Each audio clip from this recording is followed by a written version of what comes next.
I don't know if you guys have all heard about this or not yet, but Henry Ruggs was in a devastating DUI that did lead to a lady and her dog losing their lives.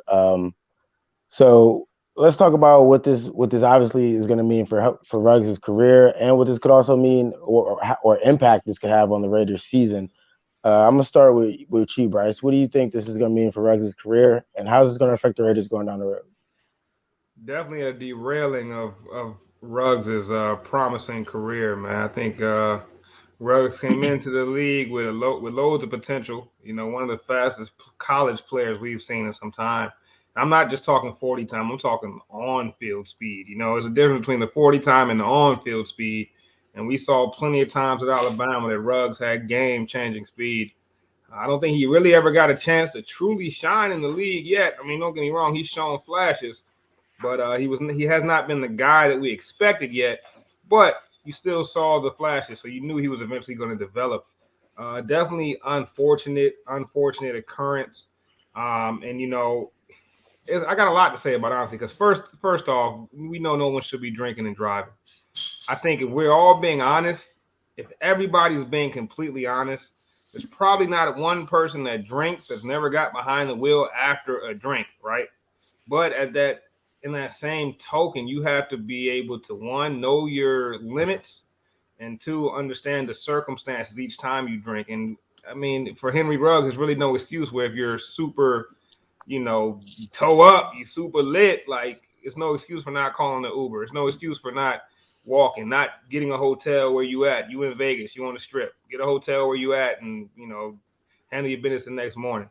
But when they first brought the team to Vegas, we actually had a couple conversations about this.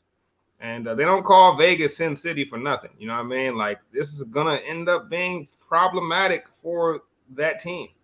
I'm sure that area, that the vibe of that area is going to bring more and more problems as this franchise continues forward in Las Vegas now. So definitely unfortunate. I feel bad for the family of the victim. Feel bad for. I mean, I don't know too much about the victim. Haven't read too much on that, but definitely, prayers and condolences to that family. It's just sad all around. We'll see what happens with his career, but it's definitely derailed. I don't expect to see Ruggs on the field anytime soon. Maybe not in the next 5 or 10 years. We'll see.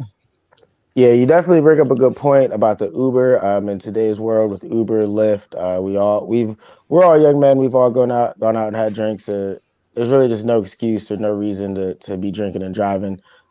G, what are your thoughts on the Henry Ruggs situation and how this could potentially affect the Raiders, who are 5-2 right now and one of the best teams in the AFC? It reminds me sort of like the Plexico Barrett situation where, players just feel like they have too much power. They could get away with anything in the sense that, they feel invincible. Not trying to say it's the same kind of situation, but players' mentality where you see Plexico Barrett bought a gun and then shot himself. They didn't even think about it, the repercussions or where it could lead. And look what it did to the organization in the long run. Like, took the Giants a little bit to recover from that, to find the next kind of Plexico player to replace him. The same thing is going to happen with the Raiders. You thought that it was going to be Waller, Ruggs, and Jacobs right there, the main staples of receivers and running backs to carry that team in the future. Now that's not the case. Now they're going to be missing an offensive weapon. Now defenses are going to be. Well, Waller is still like a lights out tight end, so they're gonna zone on him a little bit more now. Now they don't got to worry about Ruggs deep for a deep pass now. Now you're gonna see the Raiders. Are they gonna win some or lose some more games? You should be winning. It's gonna be tighter games. Who knows? But condolences to that family. And this is not a prediction of the future for that organization where they need to start to tell the players like, yo, when it comes to the football season, do not hit the strip. Stay the fuck away unless it's a weekend thing where you're gonna have a buddy to take you home. Because this happened Tuesday, Monday night. And Yeah. they're coming back from their bye because they just got off their bye. So this is Hmm. basically coming back. So now, and on top of that, no head coach to like be on top of the players. I'm not gonna even put this on the coach or the organization, but in general, this is something that the player himself gotta like take accountable for. Because you're literally in the middle of a season, you're having a great time, you're not worrying about the Chiefs. It's basically just you and the Chargers trying to win that division spot. trying to beat the number one in your division, and you clearly just gave it away just for a night of fun, which is sad because someone lost their life on this. And my condolences goes out to that family, and not just that, to his family too, because if he has kids, like when is the next time they're gonna see their father, the mother? When is the next time she's gonna see her son? Vice versa with father, wife if he has a wife, you know.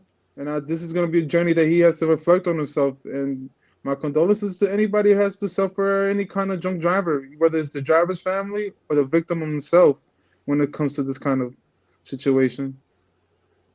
Yeah, definitely a heavy situation. Definitely.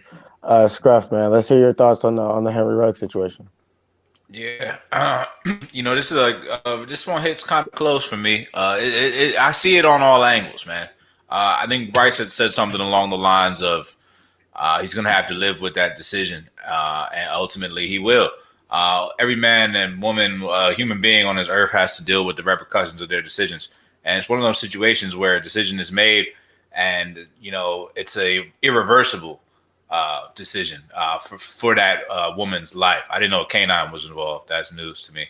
But nah, man. And I also understand Henry Ruggs' situation. 22 years old. What I see is a young man, a very young man, who, by the legal laws of the land, has only been legally available to drink for maybe a year and some change, right? But in reality, we know this is a young man that was a superstar at University of Alabama. I mean, I don't care if he was a superstar or not, but that adds to this situation. I mean, I was not a superstar at the University of Rutgers University, I should say, but I had plenty of drinks. I had plenty of good times. I had plenty of nights where I had way too much to drink, and I'm not proud to say, but I can say that I have gotten behind the wheel and had too much to drink. Now, luckily, my situation didn't turn out like that, but it's very easy to get behind the wheel, not realize what you're doing, and then boom. Now, in the situation, he's going to deal with a lot. Now, as far as what he's going to miss, I mean, Bryce said on the high end, I think 10 years, it's not unheard of. I have a friend that's in a similar situation. He was a promising young basketball coach here in New Jersey, and he had a similar situation. He's serving 6. And that's with good behavior. So, I've also seen another situation, a Dante Stallworth situation, if you remember that. He was a receiver, played for the Eagles, I believe. I'm not sure if he was playing for the Eagles at that time. But he basically, hit a pedestrian in Miami. And same situation, murder. But he only served about 2 years. So, I mean, we'll see what happens with the situation. Either way, it's a tragedy on all ends. Because, it's a young man who really was just starting to come into his own in this league. We already knew the talent. He was the number one receiver taken in that draft with a very loaded draft class. It included Jerry Jeudy, it included Justin Jefferson, it included CD Lamb. He was the top pick. 22 years old, man. It's really a shame. And to the family, condolences all around. But it's like you said, Bryce, Vegas is Sin City. Definitely was living that Vegas lifestyle, but I just feel for the situation. I hope others can learn from the situation. It just really comes down to, like what you said, man, having your balance, knowing what you got to do. Also knowing when you pass your limit, just get an Uber, the flex, lifestyle. And, I get it, man, especially coming from a place like University of Alabama. I'm sure they have plenty of turned up nights. And, talk about DUIs, hey, Mac Jones got a couple DUIs, so I'm pretty sure they was drinking and driving in Alabama too, respectfully. But, it's these kind of cultures that enable that. And, going from that to Sin City, man, it's quite being a young athlete that's just coming into money and, the lifestyle, 22 years old, man, there's a lot. So I don't persecute the man. I actually see him as somewhat a victim of circumstance to an extent, but ultimately you're a man, you're a human being. You take another person's life, you're gonna have to pay the consequences for that. Yeah, definitely. I think we all agree that the Raiders are going to have to take a long look at what they need to do with their young rookies when they come in to Las Vegas, because it's going to be something that it's that you just have to deal with no matter what. Young players coming into Las Vegas making millions of dollars. Hopefully, we don't hear another story like this coming out of Las Vegas, but you never know.